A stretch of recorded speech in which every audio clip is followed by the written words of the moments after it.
Hi guys, it's Puppeteer aka Pops. I've been kind of meaning to make a feedback video on Star Citizen. Since the Master Mode changes got announced on Sitcon, I got really excited for them, and seeing them in our hands and trying them out, it felt good. But it also like we were used to like that almost full Newtonian flight model, so it's hard to adjust and so on, but I think we are on a right track to make Star Citizen the best kind of space game out there, space MMO. So I think Master Modes is a huge positive, not a negative, and the overall changes will just grow. And from what I've been seeing on Discords and on Spectrum and on videos, is that the changes are being implemented and iterated upon from patch to patch, and this is not gonna be like a feedback video based on changes, but it's gonna draw parallels from other games that are in space sim genre, mainly Elite Dangerous, Hunternet, and some other games that are not even space games but simulators like DCS, missile gameplay in DCS, and what can potentially like kind of features of those games can benefit in Star Citizen. Uh, what's my parallel to this? It's, for example, World of Warcraft, which was number one MMORPG game for a really long period. It probably still is, and how it got iterated upon and features every time there was like an announcement of a so-called World of Warcraft killer. They would implement those killer features from other games into World of Warcraft and make them even better. So players wouldn't feel the need to move to another game because the features that they've been wanting from that other game are already in World of Warcraft. So why switch? Just stay with World of Warcraft, which is rich in lore, rich in everything. So yeah, I'm this is the whole point of this video, and trying to like prove the concept that some ideas are really good and some ideas might be bad for the game and so on, but we'll see if we can meet somewhere in the middle. So without further ado, let's go.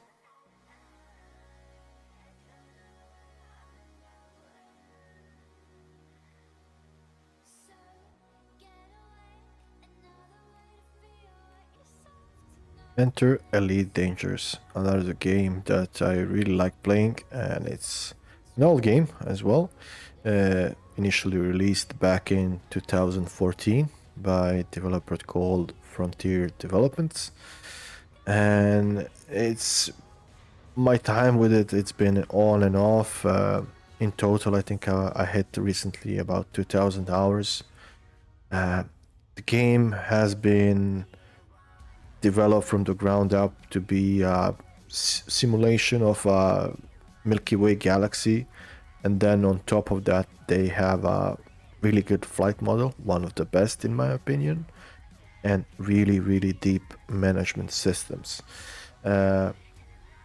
What I'm about to showcase here is mainly gonna be focused on flight and how other systems like gunnery and power distribution, or capacitors if you want to call them, how they correlate with flight itself. This is Ferdinand's, one of so-called meta PvP ships that is soon about to be overthrown by another one called Python MK2 that we are about to get released in the game. I'll maybe make a separate dedicated video to that one. Anyways, one of the patches was space lag, so we can move about planets or carriers, not ships, but we can still go to them and board them, which is pretty cool.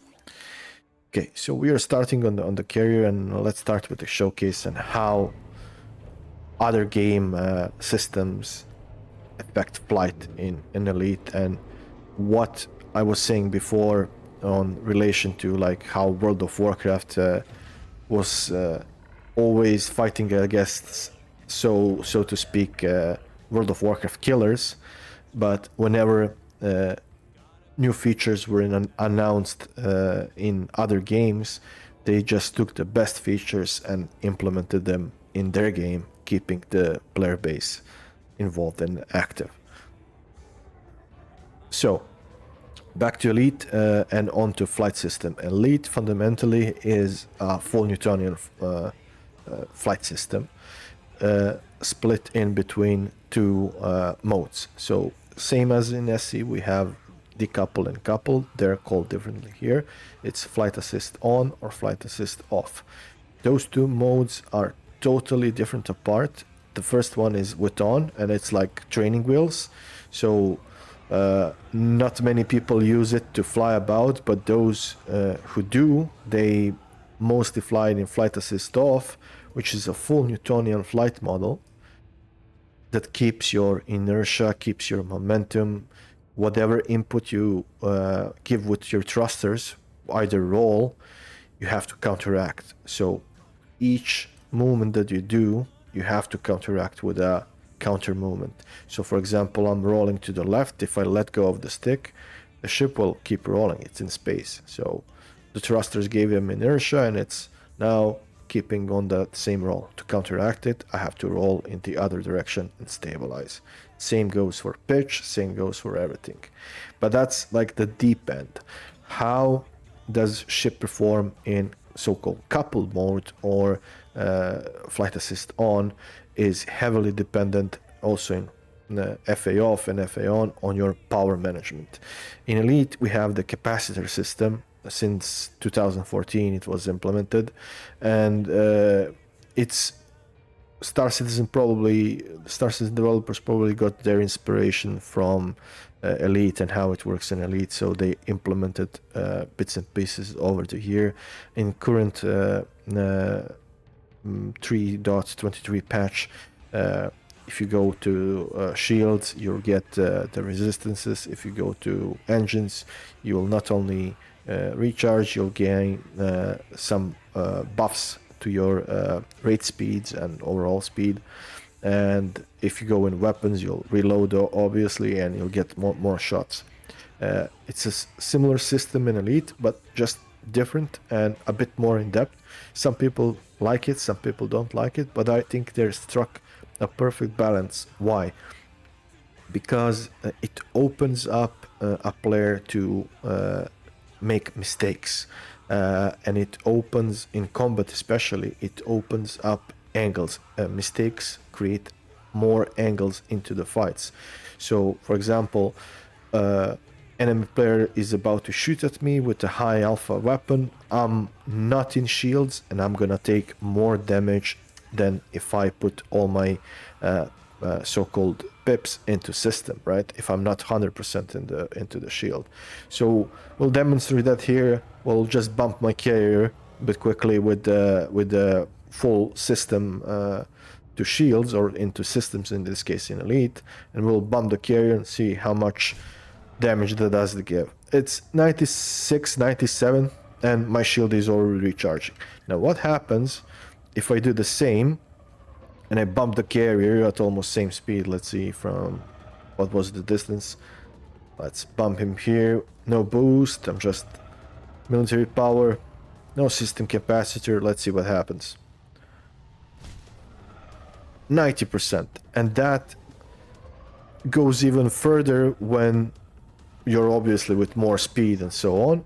And you can see that my red bars, which are representing my power that I have allocated with the capacitor, that it's draining.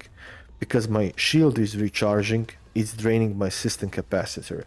So now if I have any utility kind of utility slots, which are like chaff and flare in this game, and ECM and so on, I wouldn't be able to deploy my flares or chaff like in Star Citizen instantaneously, because I don't have any power into systems. To correct that, I have to quickly go and charge up the capacitors back to what the item that I'm using is demanding the power from the distributor, so to say. So that's a brief overview of how like system impacts on overall gameplay. But the biggest impact I think in flight is obviously the power management to engines, and we'll go without any power into engines and demonstrate like a turn circle basically with one axis with pitch. And we'll just pitch here, reaching our maximum military speed without any allocation into engines. And it's a brick. Like my trail is kilometers apart. I'm stalling out. It's really slow, right? But what happens when I push power to engines? Frequency changes. I'm pushing more speed, and my circle is gonna get tighter and tighter. I'm gonna stall here, and look at this when it continues. Look how faster and tighter that circle is. And this, of course, relates to combat as well. How fast can you rate with somebody, right? But it comes at a price. I can no longer push pips into systems, so my shield isn't recharging. And if I'm attacking with weapons, I'll also have to worry about my weapon capacitor. So it goes hand in hand. Each system is like connected to the other. So it's like creating a fun little dynamic inside a 1v1s. Instead of having a aim DPS race or snub fighter meta or interceptor meta where people are trying to string out fights with the interceptors whenever somebody's attacking them, they're just going with boost to separate themselves from the attacker, and then a wingman comes in, swoop, and like it's zoom and boom in essence, but it's also like if you're not in an interceptor, you're just prey basically. If you're in any other light fighter that isn't an interceptor, you're just basically prey to the interceptors. And what happens in Elite, because TTK is a lot higher than in Star Citizen at the moment, it creates a fun little balance between it's not so focused on 1v1s as it's focused on, say, fleet fights on 4 versus 4 or multiple players engaging with each other.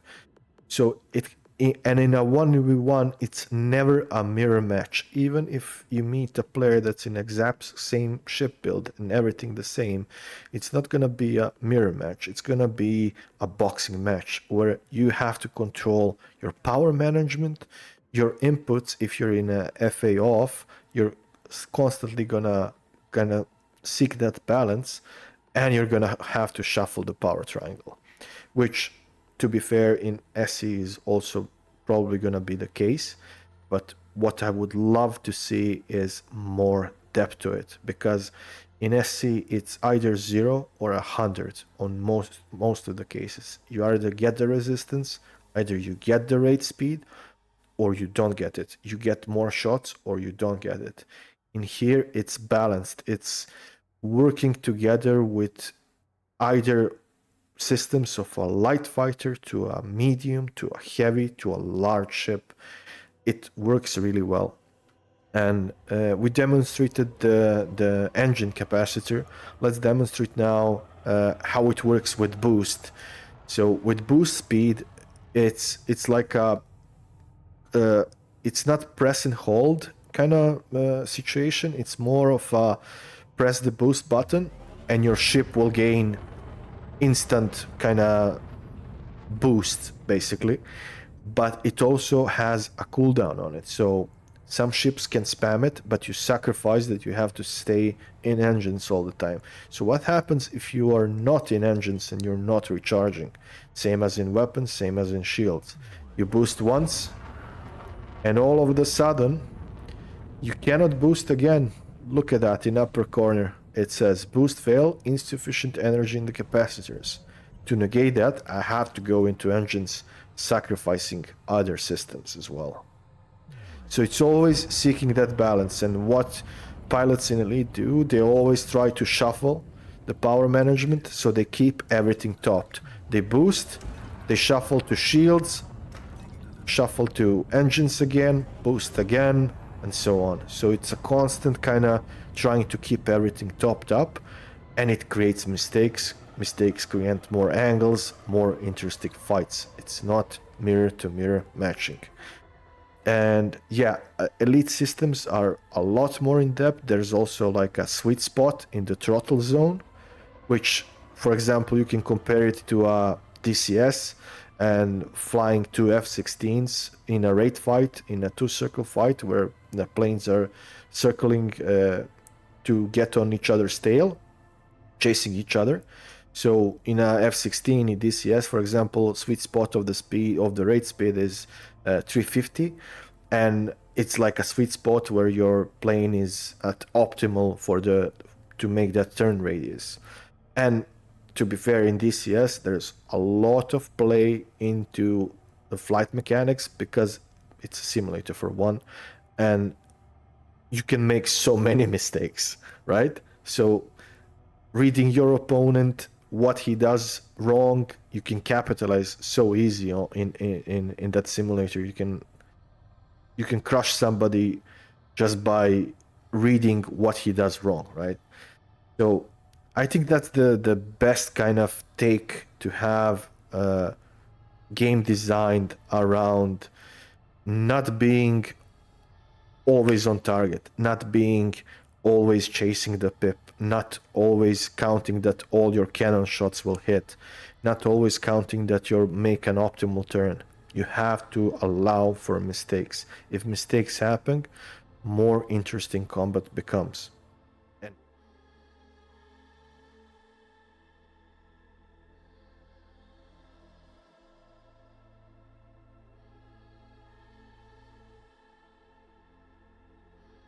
here we have Etsy, which is an external tool for Elite Dangerous. We all have external tools, all games, right? Can't go without them. So Etsy is great external tools for configuring your ships without sacrificing credits or materials in game. It's similar to DPS calculator or Oracle that we have for Star Citizen. But what I want to draw your eyes to is how stats work in capacitors related to capacitor gameplay in Elite. Not just having from 0 to 100%, but having in between percentages as well. So we'll demonstrate that here only on shield. So we'll cancel all these off and leave the capacitors and leave the shields. So this is like the basic meta kind of Ferdinand's build, plasma accelerators, Imperial railgun. We'll talk about weapons a bit later. But anyway, this is the shield value. So it has a raw value of 3200, right? And it has like systems, kinetic, thermal, explosive. So these are your flat, and these are your specific resistances. So kinetic resistance, thermal resistance, and explosive resistance. So in Elite, you basically want to achieve a resistances of 50 on each. So 50, 50, 50 split, which this build doesn't have. So how does it work? So if I go into engines here and into weapons and totally everything pulled out of the systems, like I would go in game when I'm offensive or something, if somebody shoots me, he's going through my raw shield, but on top of that, he's going through these resistances, right? But look what happens when I push my capacitor into system for 1 pip. If somebody's firing a laser on me, I'm resisting it even further with a kinetic weapon, even further. If I push one more, it goes exponentially, right? So at full power, I get a shield tank of 13,000 on thermal, 16,000 on kinetic, and so on. Why some people, while looking at Elite Dangerous gameplay where there's like a 1 versus 1 situation and a fight can last for like 10, 15, 20 minutes, depending on how good the commanders are or how good the pilots are on managing their systems and so on, and flying and shooting and everything. But I think time to kill in Star Citizen at the moment in fleet fights, not talking one-on-one. One-on-one probably feels good, great. Good adrenaline rush in Arena Commander and so on. But in fleet fights, say you have uh, 8 versus 8, 20 versus 20, and you have one group calling your primary target. That light fighter is gonna be gone in seconds. It's already in Arena Commander visible that on a high end, when Interceptor is dragging the like Interceptor gets engaged, he'll go boost, he'll drag out the distance in between the attacker and him, going kind of defensive, and he just dragging the line in between them while the wingman is piling cannons onto the attacker. An attacker is gone in maybe 10 to 15 seconds, or in some situations even less. If the defender is also engaging him, then that number is cut in half.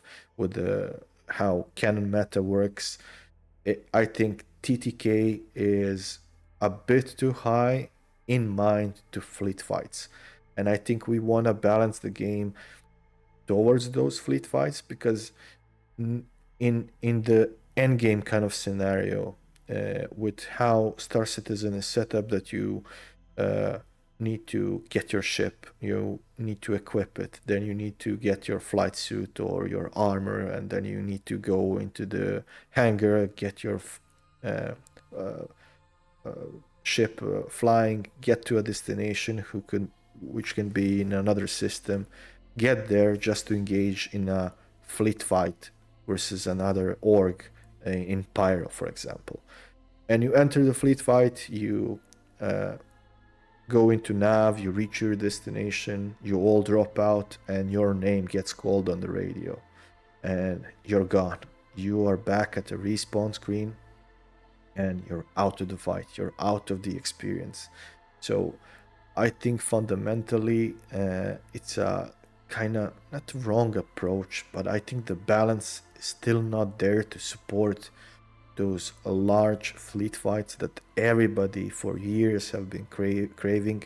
And with server meshing now being a possibility, that we could have potentially a lot more than 20 versus 20, uh, I think everybody, yeah, sure, wants to be a part of an org, but also people want to be uh, their own kind of hero of the story. So to allow that, if you go on a battlefield and you're dead in a couple of seconds, then it's not really serving the purpose. So I think with the capacitor system kind of not extending the TTK overall, that all fights have to be completed in large amount of minutes or whatever to extend them so far out, but there is a skill check to you being defensive. So in between you're flying, you're maneuvering between terrain, and you being able to give yourself a boost of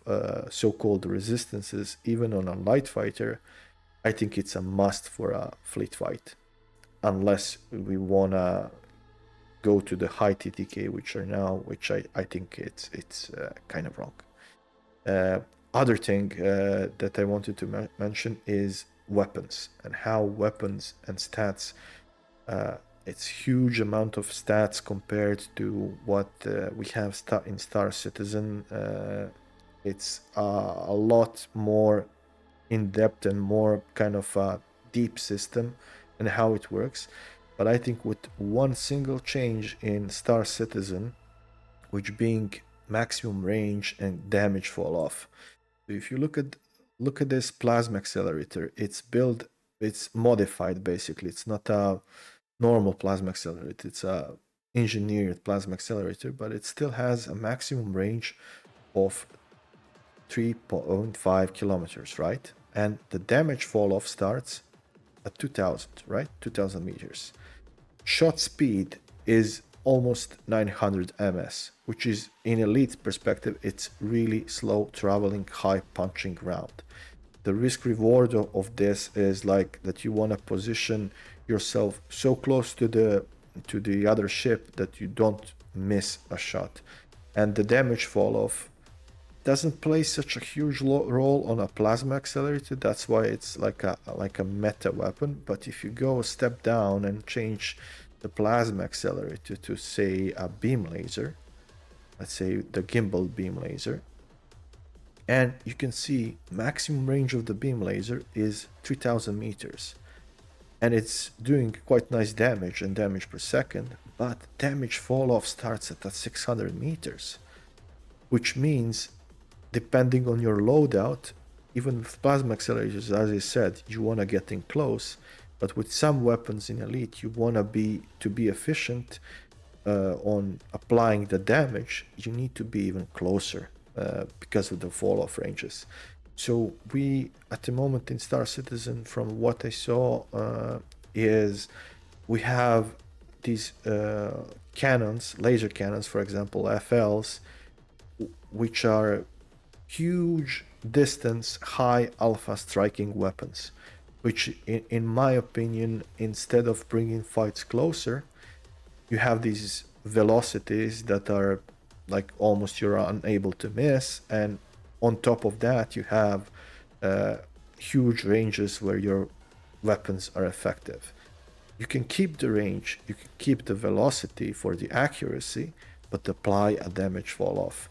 And with the damage fall off, pilots will probably, not probably, but most likely, feel that they're just tickling the target instead of applying damage to it, so they will be forced to close in the distance. You can still have a non-fall off kind of weapon, which is, for example, in Elite, it's a railgun, which is a hit scan weapon. It also has the same exact mechanics as a mass driver has now in Star Citizen, which is hold the fire button and it will release on X amount of seconds, applying the damage. But in Star Citizen, it's on range. In Elite, there is maximum range of 6,000 and damage fall off start is 6,000 as modified for long range. If we take out the blueprint, you'll see that it has a damage fall off. So engineering is something completely unique to Elite, and it's an aspect that probably Star Citizen doesn't even need. But I think what it needs for the combat overall is some, say, artificial way to bring in the fights closer, which means damage fall off or something similar needs to be applied. I saw a comment by Yogi, for example, that for the mass drivers,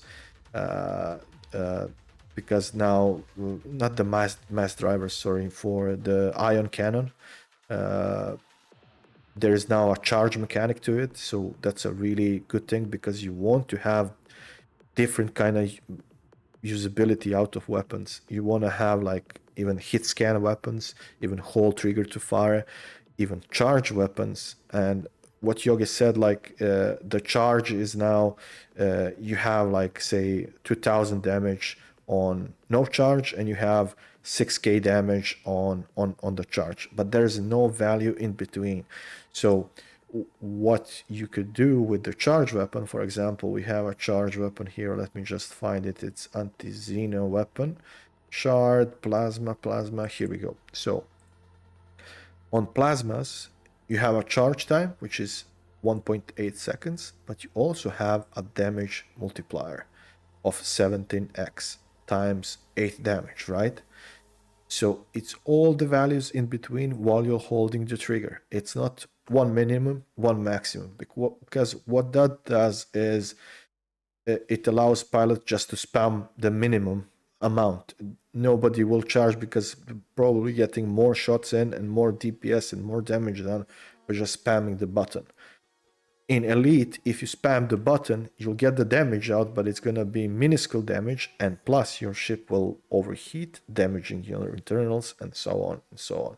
It's more deeper, and you have like armor piercing stats. You have the hull and armor in Elite is a whole another topic. It also has resistances and how you stack hull reinforcements and how you build your armor for speed and so on. It's completely different system.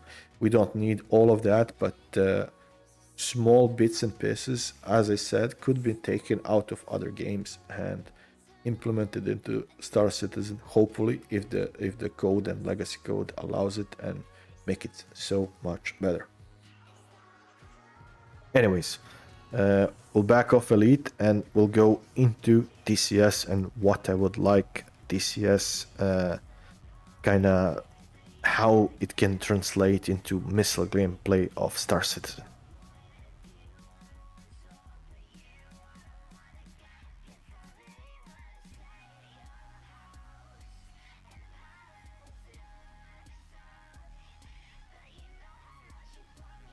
Here we have my older DCS video when I was playing it back on an analog keyboard, so my movements are a bit jittery, but you'll see this is like BFM practice combat with MiG-29, I mean a Hornet, and this is more to basically make an idea or proposition of how missile gameplay should play out in Star Citizen. Basically having heat seekers and EM missiles and so on, but heat seekers should be used at close combat only. So when you're flying in a so-called merge, you wanna employ those missiles, right? So here I am on the tail with a high aspect shot, which is actually gonna miss. Why? Because for one, a heat seeker in DCS can lock to flares, can lock to his engines, can lock to fuselage, but it can also lock to the sun and just go straight into it. So heat seeker is like it's a simulated technology, so it's simulating real life scenarios. And it's a modern missile. It's a 9X that's been used today, but it still misses. So I think in Star Citizen we would have that kind of gameplay in close scenarios where you would have to not even use the radar to lock something, right? But to using head tracking to obtain a firing solution. But the most important thing that I heard mentioned that then players who are using head tracking would be at a huge advantage because they could fire missiles behind them and so on. That's wrong, and that's probably not staying because I think Yogi is a huge fan of this, yes, and I think he's drawing like some parallels at least from it, being flight surfaces, atmospheric flight, and so on. But anyway, back on topic of the missiles, the missile back here. When he's behind me, I can look at him all I want with my helmet display and try to achieve the lock. Until he's in my radar cone in front of the plane, I cannot achieve the lock. So the weapon employment zone, or VEZ, is actually in front of me.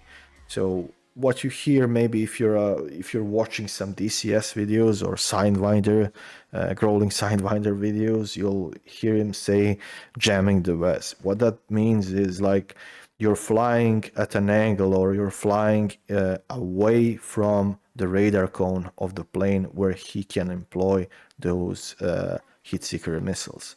So in Star Citizen, we don't have like a proper radar yet, but you cannot, maybe there's gonna be like a dead zone like in DCS, where if you look to the far side, you cannot actually launch the missile until the target is in front of you. But as I said, this first missile is gonna track the sun because, and he's flaring, he's being defensive, so it's a high aspect shot, meaning from a dull angle, so to say, so or a high angle. But the next one, which I closed in and I can see his engines more clearly, this 9X will catch him, so that's a kill.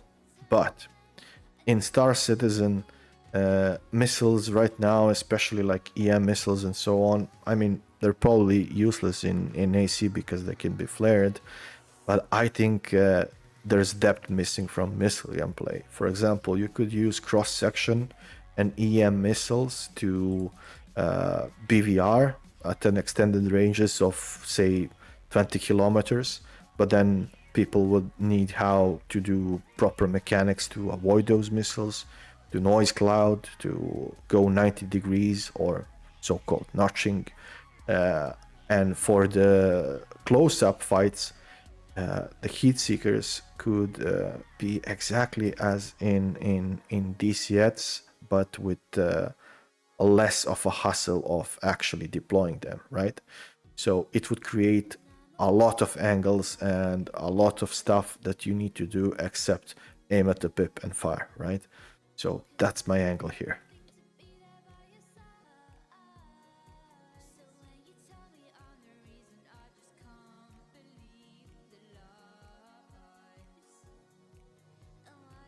Enter Hunternet Starfighter, another space game, space sim if you wanna call it, that's really, really hardcore and out there. It's a really high skill ceiling, which some may think it's great, some may think it's not. It has no aim assist, no assist. It has a full Newtonian flight system, but why I'm drawing a parallel to it is because of Elite Dangerous, and one of the kind of Elite Dangerous faults is that you can reverse key with flight assist off or just go full reverse like in Star Citizen without much penalty. And if you build your ship in Elite to be on that sole purpose, nobody can actually touch you. So you can. There's a huge flaw in how Elite on a high end can be played, and that's just by reversing. Hunternet addresses that with a simple mechanic, which is G-lock and G's, and how they're affecting your vision. So in some point of the video, we'll go over here again to see when whoever was playing this, either CPU Dreams or Yamex, was reversing, just full on reverse, but you can see how his vision in the reverse goes to full red out and he G-locks. That's one of the best features, I think, of Hunternet, and how it balances the kind of negative aspects of 6DOF combat. Oh wow, you made it to the end. Yeah, thanks for watching, and this video is only meant as a kind of a feedback and suggestions into the dream world that we are all in. But yeah, I think there's a lot of takes out there on the chords and on forums and so on about current changes. Some of them are negative, some of them are positive, some of them are overwhelmingly positive. But I think that it has been proven in game development world that kind of borrowing stuff from other successful games and their good mechanics can be a really positive thing to add certain elements to your game as well. And it doesn't need to be like in-depth as in other games or simple as in other games, but finding that sweet spot should be the most perfect solution. And this video has been driven by nothing else but passion for Star Citizen project, and I hope it gives some value back. Yeah, so I'll maybe catch you in the next one. Well, I'll probably discuss some other topic related to Star Citizen. Have a good one.